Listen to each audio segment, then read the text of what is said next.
Welcome to You and I. I'm Jackie Kai Ellis, and it's my genuine hope that through sharing our most vulnerable stories we know, in the moments where it matters so much, that we're actually not alone. It needs to be said, I'm not a professional, just someone with some personal experience to share. I do hope this is helpful, but as always, take the advice that resonates and ignore what doesn't.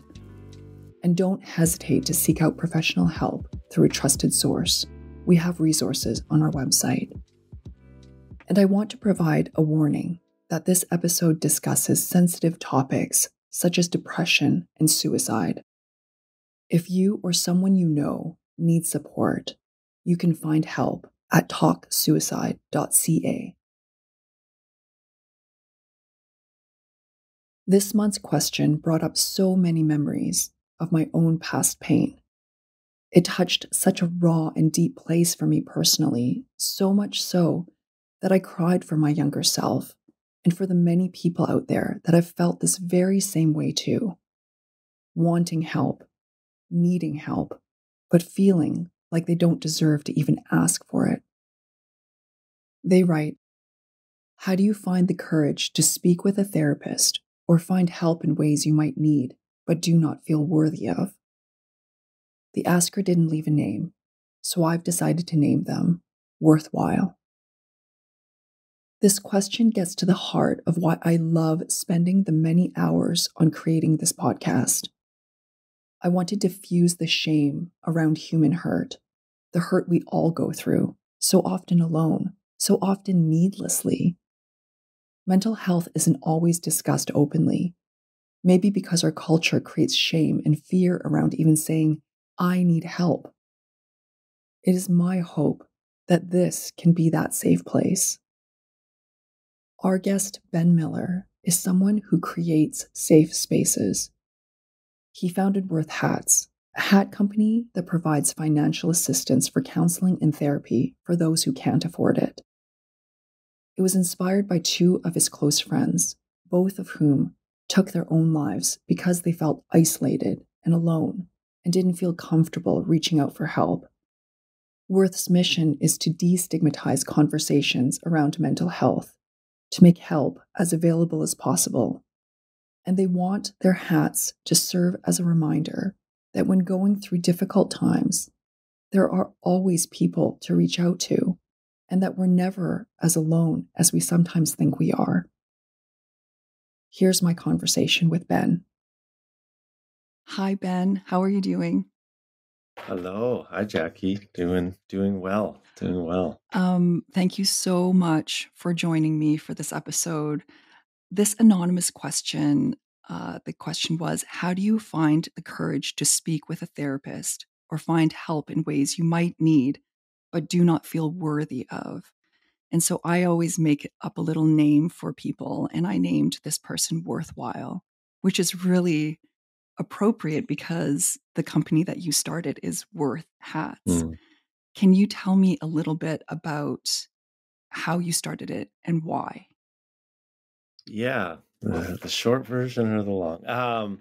So in short, my friend Jacob Worth took his life in 2014, and Jacob was in the early stages of creating a hat company, and so we talk about his hat company a fair bit, and he was just working on designs, and I didn't know he was struggling, and no one around him knew to the extent that he was. And in July of 2014, he took his life, and it was one of the first time that something like that I've ever been a part of.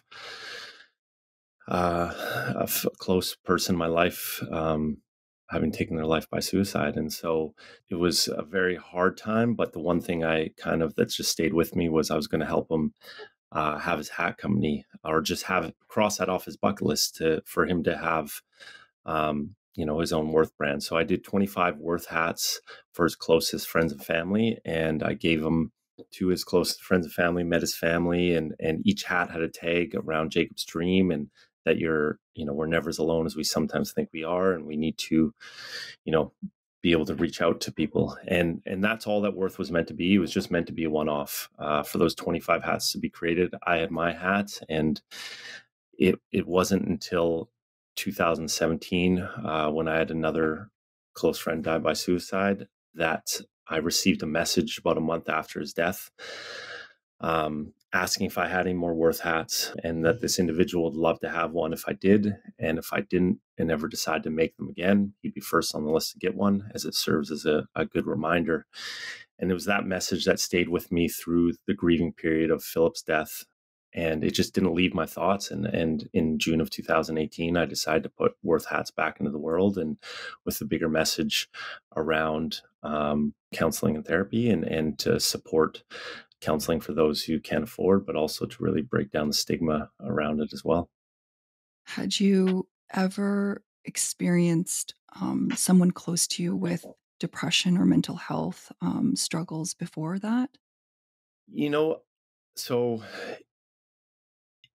yes, yes, in ways, but not really. Like, I think as I know for even growing up, like we don't have it was largely from, and I can only speak for myself, a subject it's just something you ignore. You don't even really realize. So yes, I've would know people who were maybe struggling in ways, but it's just, I don't think I ever had the language or the confidence or comfortability to kind of talk about it in a way. It was just always, oh, yeah, things will get better, or things will, it'll pass. I think for a large part of my life, I just never had the understanding. And I, even for myself, I had my periods in my life where I've struggled, and, feeling very alone in that.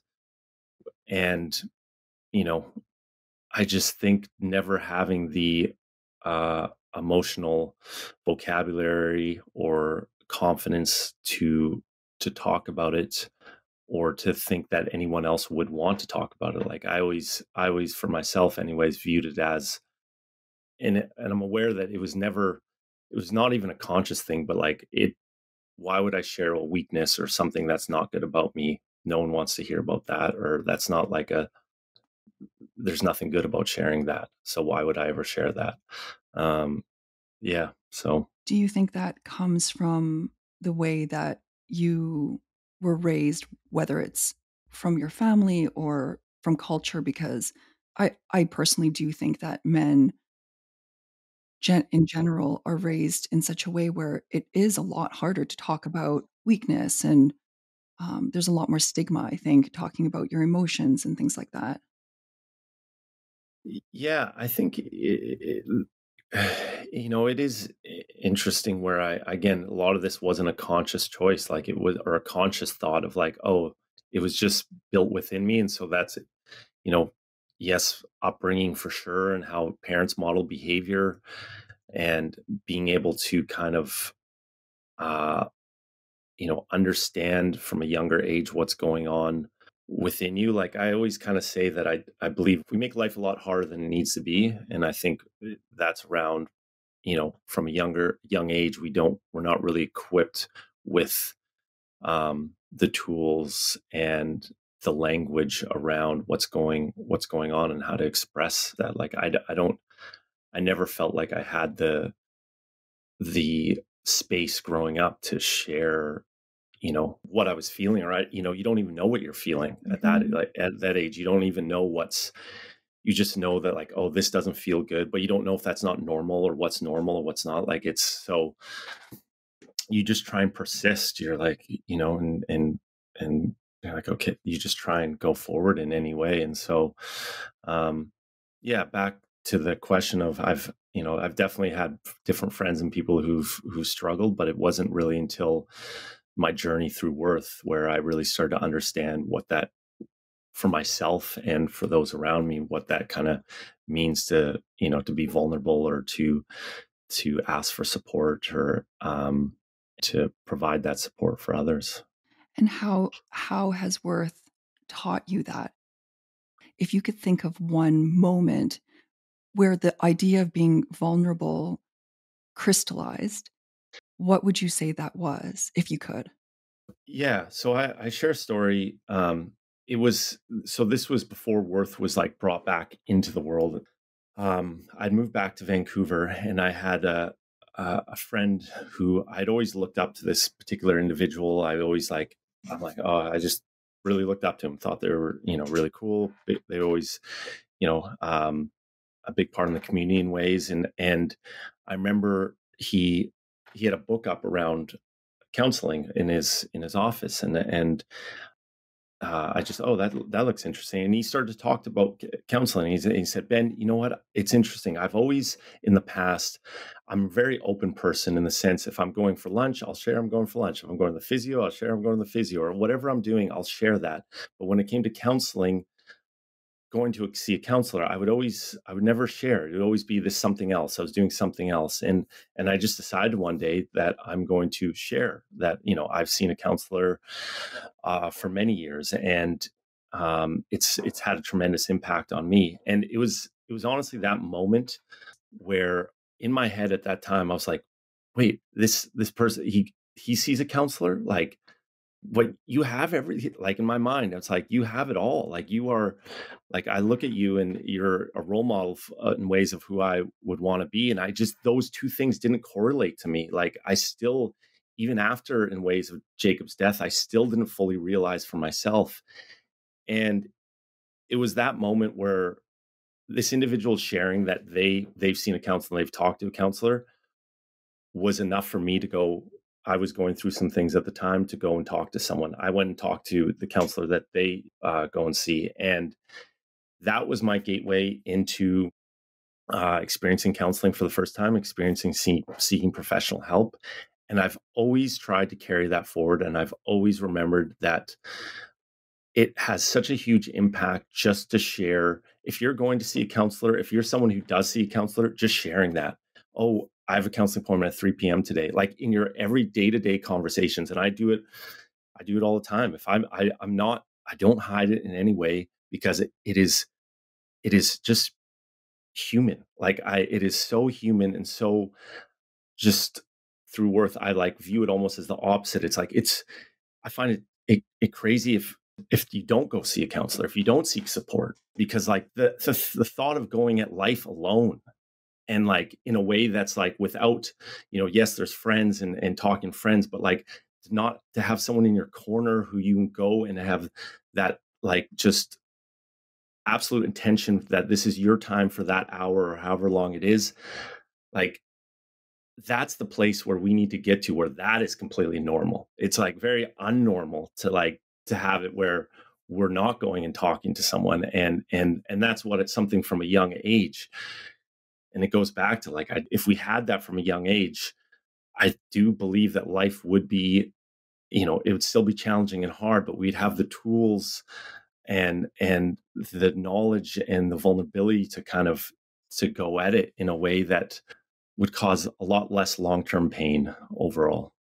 I totally agree. I share all the time that I go to a therapist, and I don't know actually if I remember a time when I felt ashamed about that, because I always felt like education is always gonna be beneficial, and really going to a counselor is like getting the ultimate education on yourself and who you are and what ails you and what makes you drive, and I do feel like they provide the tools to be able to find who you are, and instead of it being this monumental thing that most people shouldn't be doing, I totally agree. I think every single person, whether you're feeling on top of the world or at the very, very depths of whatever you're going through, should Yeah. actually be going to see some sort of person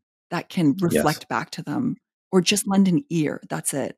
Totally. Like proactive soul searching is so crucial, because in those moments, it's when you not only can survive or learn how to survive, but you can actually get the tools to learn how to reach further and thrive and go like as Totally. far as you want to go in whatever you want to do.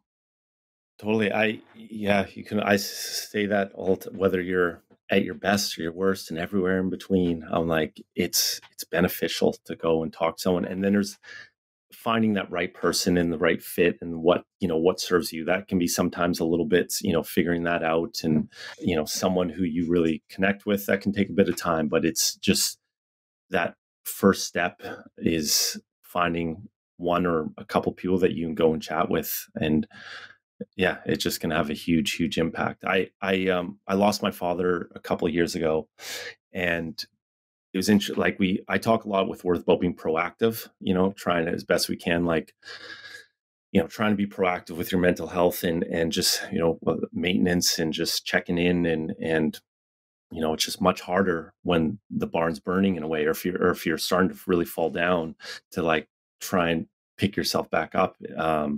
But knowing my dad was going to pass, I started to see a counselor a couple months in advance of just around that specific, my dad's death, and just preparing, like trying to like, you know, just like, okay, like there's a tremendous amount of sadness and grief that will come, but it's like, what do I need to do to try and be in this grief, be a part of it, not run from it, learn from it, in it. So it was tremendously valuable to like, start talking about and seeing counselor before he passed, and just the things that, that I kind of took from that going into the whole grieving period. Yeah, I mean, it almost makes you better at being present in the midst of groundbreaking fear of Yeah. death, right? Like, Yeah. I think that's probably one of the hardest things to do, is just to be present when you're just scared, It's restless. I mean, I don't know. I mean, this is my podcast, and I don't even know if I'm allowed to swear in my own podcast. Isn't that so weird? It's like the first time I've thought about that. But I remember my dad, um, he went to Japan and had a stroke there, and I was in France, living in France at the time, and when I finally, months later, got to see him, I couldn't actually look him in the eyes, and I Mm, was like, "This is so weird, why?" And so I did a bit of soul searching, and I realized that the thought of losing him was so paralyzing that mm, I subconsciously was trying to detach and walk mm, away by not looking at him anymore.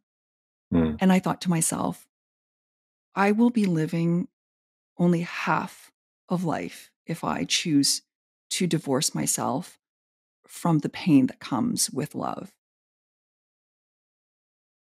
Yep. It's so Yeah. crazy what we do, but I mean, that's why proactive counseling is so crucial. It helps us Mm. to understand those moments and be present in them and make the most of them and kind of milk life as much as we can, I guess. Yeah, and just like, I think too, what you start to kind of, I think over time too, there's lots of things that can bring us pain or memories or in the moment, and you start to kind of develop a bit of the muscle around, well, there's like just understanding that the edges soften a little bit as you go into these things, like as if you're going into grief or going into something that's like very hard. You realize every time it takes courage. Like every time you're doing that, it'll always take courage, and that's. But you start to remember, like, okay, once I'm in it, the edges start to soften, and I just, I start to breathe through whatever it is or whatever I'm facing, and that pain. It just kind of, yeah, you just kind of, you're able to kind of handle it in a way that also allows you to change your relationship with it at times, of like, what is it that you're trying want me to know here? Mhm. Like, I think even like that, when you get to a place you're like, pain is just something it's wanting to tell you something, it's wanting to share something with you in a way. And it's like, we avoid it, like try and push it away or run away from it, or like it doesn't feel good. And that's pretty human, but it's just, all it is, it's just like asking for some attention, and it speaks louder and louder. And if you're not giving it attention, and you start to like, even though it takes constant, like even for myself, it's like, oh, right, okay, like it takes courage. You're like, okay, what are you trying to, wow, I really love my dad in a deep, deep, deep, deep way, and I couldn't imagine living without him, or whatever that is. but on the other side of it is usually something pretty good. Mhm. I mean, it's connection on all levels, which is never Yeah. a bad thing. Like, that is the essence of life, is just connection to other people, to connection to ourselves, and Yeah. yeah. Honestly, I say, like, with my journey through worth and through, I'm in the world in a way of mental health conversations all the time, but ultimately all it leads to is greater connection. It's like the conversations I've have and the journey of worth, like what it's given me is just greater connection to the world, greater relationships. And by being open or sharing or being vulnerable, it's just going to bring people closer to you Mhm, and create greater connection and people feeling more comfortable around you. I've learned that, and that was for the many, many, many years of growing up. I thought it was the opposite. mhm. That I always believed, or unconsciously, it's like, well, if I share that stuff, it's going to push people away, or people won't like me, or people will think I'm not cool, or whatever it is. It's like, no, it actually has the opposite effect. Yeah, I totally agree.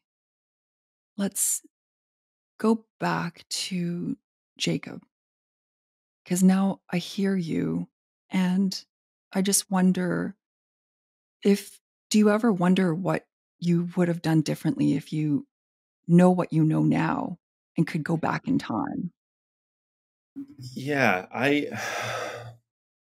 So it's, when I think of even to worth, like one of the things I do believe both Jake and Philip could be here if worth was around when they were around with this, which is like they were aware of it and what we were trying to do in the conversations. Like I think both of them would have had the courage to kind of to open up and talk and seek support. For myself and with Jacob, it's just about being, yeah, what I would have been a little more inquisitive. I would have been a little more just honest and real. Like again, for mental health conversations have become a part of my kind of weekly, in a way, vocabulary, or sometimes daily. And for myself, the most meaningful thing that's come from worth personally is close friends, people in my world, people who I haven't talked to in 10 years or so, coming forward and sharing that they're struggling. It happens all the time with me, and I'm incredibly honored and grateful that that happens. But it's because they feel safe, and that goes back to the story I was sharing about my friend who was willing to share. He had seen a counselor. When the people around you, or when someone has to go first in a way, like, and it takes courage to share, but because people know some of the struggles I've been through, they feel safe because they know I created worth. They feel safe to come forward. And, I would hope back then with Jacob, my way of being in the world and talking and sharing would have been differently, which would have opened up a space for him to be able to feel comfortable to share what he's going through. Mhm. God, that's, like, kind of heartbreaking, sorry. Yeah. Yeah. I mean, I know we're not supposed to, like, go back and think about what ifs and stuff. I mean, we're not supposed to, whatever we're supposed to Yeah. do, what is supposed to, but, yeah, it just makes me so sad, actually, just to think of all the people out there that do feel that alone and do feel shame around sharing, or shame around just being exactly who they are in that moment. So, yeah, I just that really gets to me, I think, and it is really the purpose of why I wanted to start this podcast, is because I remember sorry, I just remember in the depths of my depression when I was considering suicide myself, the only person that I had, or thought that I had, in my corner was my ex-husband, and I still remember there were days that I couldn't get out of bed, and he would I think he just thought, "Okay, she's been in bed for so long now. I just need her to get out of bed." So he would actually pick me up and carry me out of bed with my blanket and everything, and just say to me just do your best today. Just do the Mm, absolute minimum if that's your best. And I just remember, even to this day, feeling so grateful that I had one person that mm, I felt like I could lean on. And mm, ultimately, I just think that, and I've had people in my life uh, commit suicide as well. And I just think, did they believe that they didn't even have one person? mm, And that thought makes me sad. And I want this episode and this podcast to be a siren and a megaphone for people to know that they aren't alone, and that most people have actually felt this and gone through this. And this is actually mhm, probably the majority versus the minority. And we're just not mhm. talking about it because of shame. Yeah. Yeah, it's for anyone, like, when you've been in that state, it's like you can what's the most one of the most challenging things, like, when you're outside of it, you can be like, yeah, this is what I should do. When you're in it, you just feel that, that's where it takes that courage part. It can take a lot of courage to speak to someone or ask. I was actually so let's share this story. I was with him the other day, and I was so amazed. One of my best friends growing up is he started to have a substance abuse or an alcohol addiction, and I said, get this text from him, and he says, "Hey Ben, I've started to get back on just abusing alcohol again. Can you text me every 3 to 4 days? I'm committed to stopping. Can you ask me every 3 to 4 days? Have you been sober since June 23rd?" And just do a question mark. That's all I need. I need you to text me every 3 to 4 days. I was, and I said, I like, absolutely, man. Like, and just put in my calendar every 3 days. I'd send him a text, but I was just so amazed. And we met up because he was away when he asked me for this, and he's back now. We met up in person, and that is so rare for someone to do. And I was telling them, so I'm like, the shame of letting your friend know that you're having an issue again, to feeling that you may be a bother for a friend, that you're in so many levels. And I was like, man, that took so much courage. And, like, I just want to applaud you. That was, yeah, it was incredible. Like, for him he could have easily not have done that. But he recognized, like, accountability is such a big part for me to help me kick this and get back um, to being sober again. And I think that, like, that was an example of, it's so challenging, or at times it can be so challenging to reach out. I was amazed, and just like that he was willing to do that. And I think the thing is, like, why I'm so amazed is a lot of people aren't willing to do that because of shame, because of fear that I'm going to be a bother. And, like I think anyone who receives a message like that, they're filled with gratitude that you chose them to be that person. Um, yeah, that, like, I don't know. It took such courage and leadership. So that was just a little story where, and he's back. He hasn't drinking since, and I was just amazed the courage that it took. And I think, but also maybe that's an issue that I am amazed that much. Like, the fact that, like, I don't know. That's why maybe I'm battling a bit in my head. Like, I think it was amazing he did that. Um, but you just don't see many people in that way reaching out, like, hey, can you message me every 3 to 4 days and ask me, am I sober? Like, that's pretty amazing. um and when we talk about connection, what did that do for, like, it just brought us closer together. Yeah, and the irony is, like, from the outside, someone might say that, because of addictions and all that, they might say he's weak. But actually, that is the strongest thing that someone could have ever done. Totally. It's Yeah. it's the most courageous, it's the most vulnerable. It's bearing yourself completely naked to someone who you want their approval, you know, and you're saying, "I need help." And I think asking for help, being someone who's like so fiercely independent to a fault, like it actually gets in my way because I lose out on so many things in life and so many experiences in life because I've been telling myself this false story of independence and the pride that comes along with it. But Hmm. I wish I could be that strong, to be that vulnerable to say to someone, I don't want to be alone in this because I'm not going to make it if I'm alone. Hmm.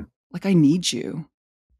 Hmm. Like, like it's mind blowing what he Hmm. did. Yeah. No, it's So much respect. yeah, a lot. And again, it's yeah, it just all it does is, or for our relationship, it just grew our relationship and our friendship. What are your thoughts about shame? Um, yeah, it can get in the way of a lot of things. Yeah, like and it can be pretty sneaky, I think, too. Yeah, like we talk about for a long time, in the sense that I think it has a tremendous impact on people reaching out, people not getting support, people not willing to talk. It can carry the weight of the world on a lot of people's shoulders. It's one that it takes, with like most a lot of this, it takes like an act of courage to look at it, or to try and share or talk about it. One pretty vulnerable piece for me, when I've had struggled the most with depression, and it was around like performance anxiety in throughout my 20s. And it was just like the shame, there was just shame there. It's like, and again, that was the thing, I felt so alone in it, and I thought I was like the only one or only person at that time, and that something was wrong with me. um you know, the the shame in sharing that or talking about it was, could be pretty debilitating, or even with partners or anything.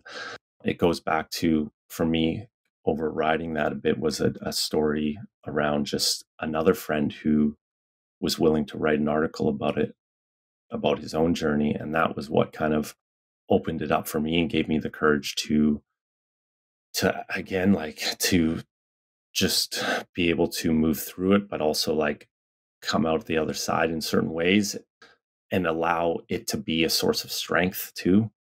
um, to have really human conversations around it. And shame is one that can be pretty debilitating if we let it just take control. Yeah, I saw on your website that you had defined worth. And so I was curious the definition of shame. Mm, It says a painful feeling of humiliation or distress caused by the consciousness of wrong or foolish behavior. And I thought that was so fascinating because what we label as wrong or foolish is actually mhm. so arbitrary. Yeah, what we define as wrong. Yeah, Go to another culture and it's completely just fine. And we've made it wrong. And people feel unlovable, or I shouldn't say right. people, I should say me. I feel Yeah, like I'm wrong. I feel like I'm unlovable if I do these quote shameful things that our yeah, culture or whatever external force has like defined wrong for us or foolish for us. yeah. So if we go to this asker, I've named him Worthwhile. Um, He says, how do you find the courage to speak with a therapist or find help in ways you might need but don't feel worthy of? What would you say to this asker to Worthwhile? Yeah. It's again going back to when you're in it, when you don't feel worthy, it's like it can feel so challenging. I think it just like, a part of me goes to like just take one step and then see how that feels, and then just take another step and see how that feels. And like, each know that there's fear. I was when I was reading the question, I was kind of reminded of, I've done a fair bit of improv theater in the past, and there's quote from Del Close, who's a famous improviser. Well, he was a teacher who, taught Tina Fey and Chris Farley and Mike Myers and a variety of different people, but it was around follow the fear. It will lead to the beneficial things. And I just think, as more people have heard, there is not, courage can't happen without fear. And that's why it's tough. It's like, if you're able just to do something, that's not usually, there's not courage there, because if you're hesitant to do it, that's where the fear, and that's where it's like overriding that and having courage to go and talk to someone and to share what may be going on for you. And so just acknowledging that, like, yeah, there's fear there, and that is completely okay. And fear and courage are go hand in hand. And so if you take one step at a time, like, things will just start to become easier. It's just that it's 5 years ago, 6 years ago, or whatever, maybe it's more now. Like, there was a lot of fear to go and speak to a counselor. What is this? It's uncertain. What is this going to look like? What is this? What are we going to uncover? What will I have to share? And it can feel just like, again, the thought of sharing that I had performance anxiety, or like that where there was issues I was having there, was like, felt like a knife being, like I was being stabbed. And what it took was just sharing a little bit, and then sharing a little more, and just taking those steps, and all of a sudden realizing that, like, oh, I don't have to carry that weight, and oh, there's so much positivity that comes on the other side of this.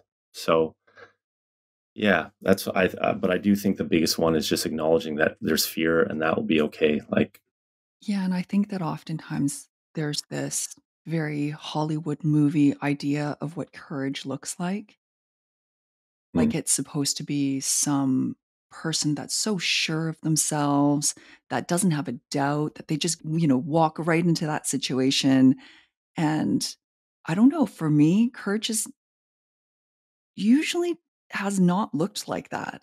It's yeah, always probably second guessing myself until the very last second, and then I'm like, "Do I do it or do I not do it?" And yeah, it always feels like you're the most fearful person in the yeah, entire world at the decision point, that you don't feel courageous, but that the feelings themselves do not define who you are. It's the actions that do. yeah. Yeah. Like, I just, as you're saying that, I just reflect of, like, 'cause it's, oh, having this conversation of that, having conversation you don't want to have or whatever. And like, oh, how's it going to turn out? And there's a rule at some, or not a rule, someone put out there, but like, when you're at times going to, if there's something that you're, scared of, or like 3 seconds, 5 seconds, where you just like go do it before your brain starts to kick in, where you're just all of a sudden taking action, like, action leads to growth. And so what is that action step that you need to take? But our brain will love to find its way of getting in there, and sharing all the reasons why it shouldn't be, or the fears. And it's yeah, it happens a lot. And so, but just trusting in the process, and trusting that it'll be okay. But if I take this one action step, and then this other action step, and just let one thing lead to another, and just trust. Just Mhm. trust. Yeah, it doesn't need to be this huge leap off a cliff. It can also just be No, taking the stairs down. totally. Um, the thing that really strikes me in this asker's question is that they don't feel worthy of help. Yeah, I was doing a talk a few months back at a high school, and I'd say that was the number one thing too that would prevented students from reaching out. Was like, they don't think what they have was worthy of help, or like that it was too small. Like, even though they were struggling with it, like, that they were taking up space and time for this thing that they believed wasn't worthy. And I think it's a very common thing you hear a lot, that, like, oh, why, like, why should I be bothering someone with this, or this is so insignificant compared to whatever else is going on in the world, or whatever it may be. And I think it's like, just again, working to try and let go of that narrative. Um, and we're going through a bit of a rebranding uh, of worth here, and one of our kind of lines we're going with is like worthy as you are, and and I go back to where I believe like Jacob and Philip would both be here if they felt like they're worthy as they were. Yes, there's maybe things we want to grow and develop, but it's you need to truly believe that you're worthy of support, and it's human. It's so human. And again, that belief that like to go at life alone or to go at life without it is like, that's what should seem like the more crazy, the more wild thing. Like, you are worthy, and get that support, whatever it may be, whatever you view it as. Maybe you view it as small, it doesn't matter. Like, it's important to you. So chat with someone about it, and because you're worthy of that support, worthy of the help.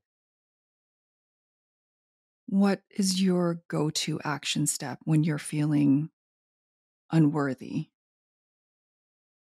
um Or does it differ in each situation?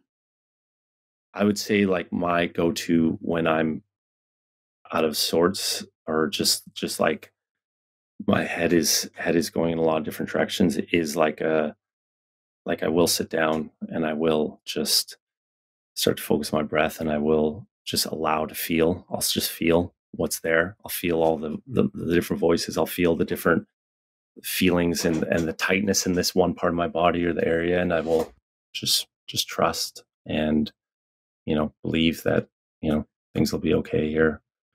And I also, for myself of late, like I try, and with the different things and the many things I've gone through in the last while with people passing away, is to be able to smile at life and not take it too seriously at times, and that things will happen, and it's not worth getting too stressed about, or stressed. Like, it really is not worth it. Like, um yeah, I think one of the things you hear as when you talk when I've talked to like older people who are different regrets, it's like, I wish I didn't stress so much about this, or I wish I wasn't so hard on myself for this. And that's what I will try and look at, of just some of the lightness and gratitude, or keep it really simple. Yeah, I remember I was talking to one of my best friends, and we both have this habit of overthinking and overanalyzing and trying to dig ourselves so deep into that issue that the digging becomes an issue. Like, All right. Yeah. so it was sort of this hope that I had for both of us, that there's this image of someone trying to cross a pond, and there are like lily pads on top of the pond. And if you have fun with it and you just lightly step on every single one and go quickly and dance across, you'll get across. But if you stand there and start analyzing, how you got there and why, and you're just sinking on that Yeah. one lily pad. But just to keep on going and just keep a lightness to your Yeah. movements and your attitudes. And I can't say that I've been successful at this all the time. Yeah. Sometimes I am, but I keep that image in my mind sometimes when I feel like I'm just sinking, Mm. that this is not everything in life. This moment is not everything. And the longer I stay in this moment, how much more good am I actually doing for myself? I mean, there are moments when we really do have to dig in and we have to stay there and feel and go to the depths of it.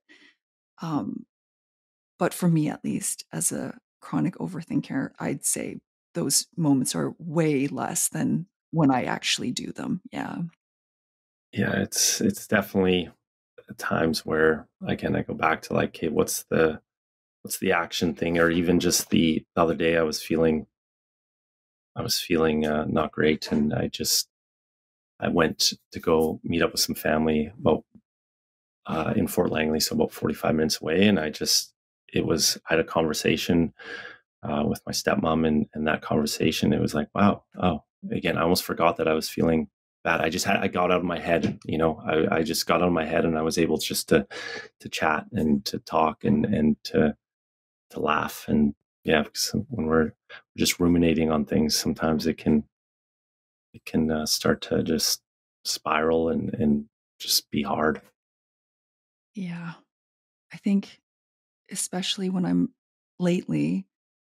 I've been dealing a lot with or challenging a lot this idea of self worth and realizing how much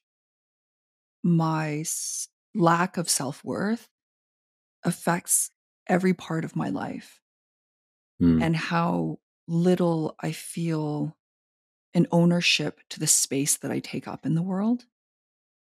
And sometimes I think not asking for help is also connected to this because you don't feel like you even deserve the space that you take up physically. How can you deserve to take up someone else's space? hmm. Yeah. I look at times I like reflect inwards and of just like, okay, there's a layer for me, I'd say, of, fairly confident. And then there's actually a pretty strong layer of like all these insecurities and these not worthy and that. And then I like go deep down below and find there's actually another layer down there that is more like really authentic, true. And it's like tapping to that deeper layer and be like, no, I am worthy of this. I can get through this, that courage part. This may be hard, and I can get through it. You have the support around you. You just need to reach out.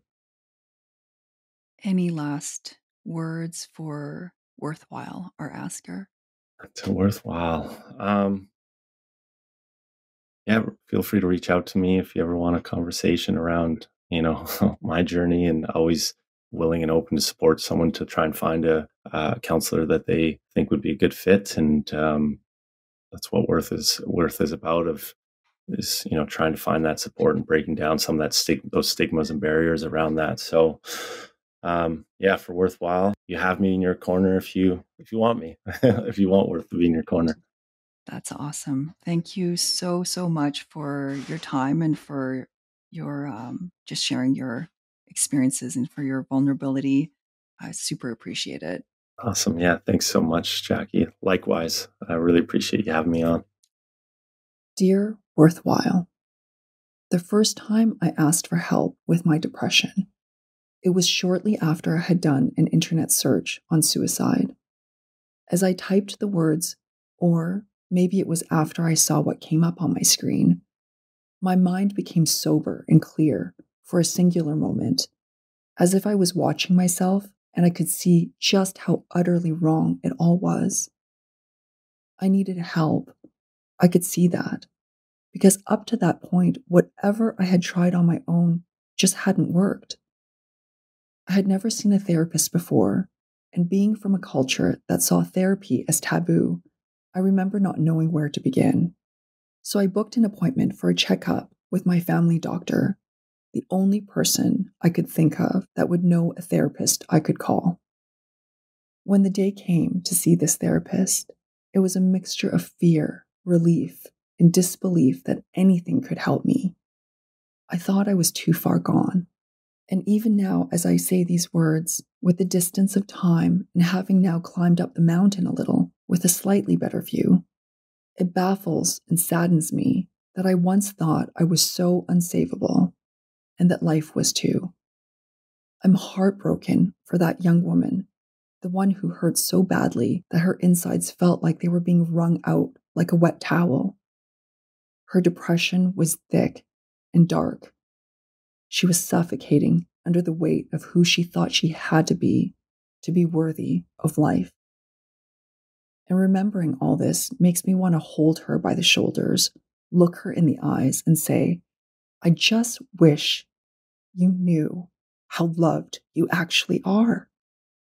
I just wish you knew how precious and irreplaceable and worthwhile you are. I wish I could have told her back then because she needed to know it so badly. But looking back, I also see that I didn't need to, Because with the help of the therapist, that young woman eventually learned to say it to herself. And later, she began to believe it too. There's no doubt that therapy saved my life. No, therapy didn't save my life. Therapy gave me the space and the skills to save my own life. And I know that if I hadn't gone, I would not have been able to experience all the joys that came afterwards. I wouldn't have had the emotional space to be so moved by the infinite colors in a sunset, or spent a half hour trying just to name them all. I wouldn't have been able to enjoy the warmth of the sun on my face, being blinded by the hot orange on the inside of my gently closed eyes, or sit by the fire, breathing in the mumbling of good conversation around me in the backyard of a home I made, one that I intentionally created so that anyone who entered could feel home too. I wouldn't have been able to create that very home for my baby, with the snakes and the turtles and rabbits on the kitchen wallpaper, and the lions to which he points and says, "Urgh." I wouldn't have had these moments because either I wouldn't be here, or I would have stayed in that tunnel where everywhere was the end and there was no light. Now, don't get me wrong. I'm not making a convenient before and after comparison. Life doesn't work like that, as I now know. My life is still far from perfect, despite what can be so commonly depicted in the highlights of social media. 140 characters cannot spell the entirety of our lives. So I want to dispel the myth of perfection here and now for everyone. I still struggle with depression today, though it's not the same, not as dark, and the heaviness doesn't confuse me like it used to. I've come to accept that my depression will come and go, like storms, but that now I am a skilled sailor.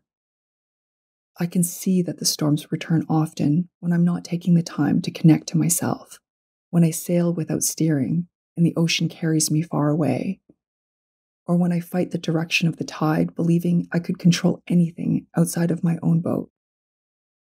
I want you to know that I'm struggling now too. I wake up some mornings and feel nothing but dread. Lately, I find it hard to feel joy or connect to my desires. My mind feels like it's swallowing me whole, and though I want to be present, I'm lost in the world of worry and what ifs. And I share this with you so you might know you're not alone, so that you won't be afraid if you are. Though I warn you, this might be a very light retelling of a very complex and vulnerable part of my life, one that I'm not done parsing through. If I could trace it back, the feeling of malaise began about a year after I sold my bakery. I'd chosen to slow down. Something just didn't feel right. And I think slowing down created space for feelings to surface without my usual distractions. By the time it deepened into a depression, the feeling had mounted into an intense anxiety, my body constantly in a state of alarm, sweating, holding my breath for what felt like years, holding my breath in preparation for drowning in the waters of the unknown. I was living in Paris at the time, and I stayed at home for weeks, rarely venturing out because I was so exhausted and the anxiety paralyzed me. But in that stillness, I realized that I'd been running so fast and hard, doing more, experiencing more, traveling more, adding more titles, and fairly, a part of it was just the joy of living, of creating, and me expressing who I am. But another part of me was so scared of depression, terrified, resisting the feeling of finding myself in that cage again. The memories from that time were so painful, it hurt to think about. So I was running because I was trying to outrun the fear. And yet, I found that the things we run from are like shadows cast by us, there, wherever we go. I also felt, unconsciously at the time, ashamed that the melancholy had started to come back, defeated by something I thought I had rid myself of. After having written about depression in my book, in which there was a before and after, a happy ending, I think at some point I gradually shifted from being genuinely happy to feeling as if I owed it to others to be happy. You see, the expectations of others had subtly seeped in. The desire to be worthy of acceptance was triggered. My old people-pleasing habits had kicked in. I was no longer steering my own boat and allowing the waves of the world to toss me around. And then, after my son was born, postpartum and the pressures of motherhood had lent another complex layer onto the depression. Needless to say, I've reached out to my therapist consistently over the years. And in that safe space, I've been learning, relearning lessons that are helping me navigate my life again. These are a few I want to share with you. That it's okay to struggle. It's human. It's natural. It means you're living because shadows only exist when we're brave enough to explore the light. That storms do pass, and we learn to be better sailors each time, but we also cannot and should not sail alone. That my life has been so much richer because I've reached out for help, not only because I've been profoundly changed by the love I've received from my friends in my weakest moments, but because the people I love felt like they could reach out to me when they were struggling. That you are worthy, because I am. That there isn't some metric that makes some of us worthy and others not. That there's no test we have to pass, no amount of money we need to have in our bank account or body we need to have that can buy us something like worth. I need to believe that this thing we all desperately want to be worthwhile, that it is precious, unpurchasable, that it can't be cheapened by something like what car we drive, and that worth is born in every single one of us, like a beating heart. And lastly, that while there may not be a happy ending, I can be sure there can be a good one. Because we can learn to sail our own boats, we can land in a place of our own choosing. Thank you all for joining me for this episode of You and I. And thank you so much, Ben, for your conversation and your openness. It was such a pleasure to explore your question worthwhile. I hope you got something helpful out of this. I hope you reach out for help. If anything, just know that you're not alone. You see, we all struggle. We all mourn. We all yearn, question, laugh, and cry. No matter our age, background, or titles, at our core, we're all not so different, you and I. And here is next month's question, a short and simple one from Instagram. How can I find passion? If you feel inspired to respond to this asker wondering how to find passion in their lives and are interested in being a guest of this episode, or if you have a short word of wisdom for them, write to us on the contact page on youandipodcast.com or DM us on Instagram at youandi.podcast. And of course, please submit your questions there too. They're completely anonymous. If you enjoyed this episode, like and subscribe to our channel, which helps others who might be interested find us. And feel free to share this episode with someone who may find it helpful as well. Thank you so much for joining us today. I'm Jackie Kai Ellis, and here are some words of wisdom. I remember when I was in a period of my life seeking that same courage. I was in a tough mental state at that time, and I felt a lack of direction. It was also triggered by unresolved childhood trauma. I was afraid to ask for help because I didn't have the courage to, and I didn't think I was worthy of it. I remember the pain I felt during those times was so insurmountable that it took over my day-to-day life, so I had to start seeking help with what felt safe to me. And what felt safe to me was when I reached out to people I really trusted. Family and friends who had watched from afar and heard their stories of pain and resilience, and I connected with them. I spoke to them, and with their story, I learned how they grew and evolved and even sought help for themselves. I took their nuggets of advice and reflected on how I could use it for myself. And then, only then, when I felt safe, I shared a little bit of what I was going through to see what their response would be. What I found was the more I shared, the more I became open to receiving advice, help, and even receiving love. And the more I received, the more I felt worthy of the help. To the asker of this question, you are courageous and you are worthy. I hope you find what will give your heart comfort and peace. When it comes to seeking out therapy or counseling or just help in general, it does require some courage because it requires openness and it requires vulnerability. And if you're not accustomed to either, then it's tough. And, coming from a culture and a gender that doesn't necessarily value either of those things, for me, it was a tough start. And, what eventually brought me to it was just pure survival, and I needed to do it. But what was also a good motivator was remembering that for my loved ones, I can only do so much and give so much to them if I'm actually capable and able to do it. And that's a good motivator, even if for now. And with time, gradually, you'll learn that you're worth it in and of itself. And I hope these things come to you.